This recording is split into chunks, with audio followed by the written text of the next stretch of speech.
Como acontece uma hérnia de disco?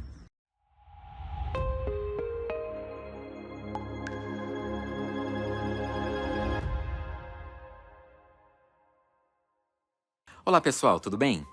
Hoje nós vamos conversar sobre a história natural das hérnias de disco degenerativas. Mas primeiro, a gente precisa lembrar de alguns conceitos de anatomia em relação ao disco intervertebral.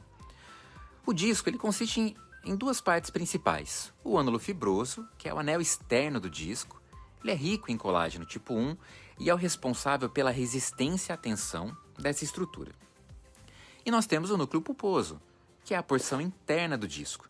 Ele contém os proteoglicanos, que são os responsáveis pela hidrofilia e a capacidade de suportar a carga axial.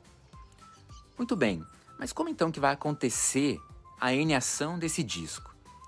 A perda progressiva da capacidade dos proteoglicanos de se ligar e de se reter às moléculas de água favorece a desidratação do núcleo pulposo. Isso então vai prejudicar a função mecânica de amortecimento do impacto entre os corpos vertebrais e também vai gerar uma pressão contra o ânulo fibroso, então do núcleo pulposo, da porção interna, contra a porção externa do disco. Em paralelo a isso, nós temos algumas alterações estruturais no colágeno do ânulo fibroso. E, somado a algumas outras alterações biomecânicas, a gente tem uma predisposição a fissuras e também a rupturas do ânulo. Com a ruptura do ânulo, o núcleo pulposo e até parte do ânulo podem então se herniar em direção ao canal vertebral. Mas por que essa hérnia vai ocorrer justo em direção ao canal vertebral? Vai acontecer principalmente porque, na porção posterolateral do disco, o ânulo ele é mais fino e a estrutura ligamentar de suporte ela é menos robusta que na porção anterior ali do disco e dos corpos vertebrais. A gente está falando aqui principalmente dos ligamentos longitudinais.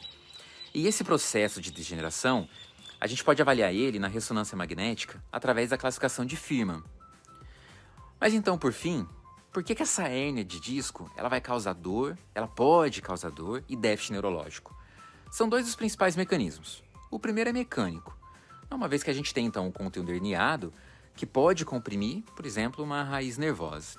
E o segundo mecanismo é o inflamatório. Acontece liberação de citocinas pró-inflamatórias quando a gente tem extravasamento do núcleo pulposo. E é isso que dá chance para uma protusão ou uma hérnia de disco ser reabsorvida.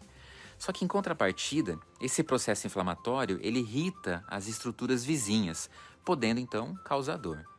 Olha só como que esses conceitos, mesmo que bem simples, bem resumidinhos aqui, ajudam a gente a direcionar o tratamento nos nossos pacientes. Eu espero que vocês tenham gostado desse vídeo. Muito obrigado por terem permanecido até aqui e a gente se vê no próximo vídeo.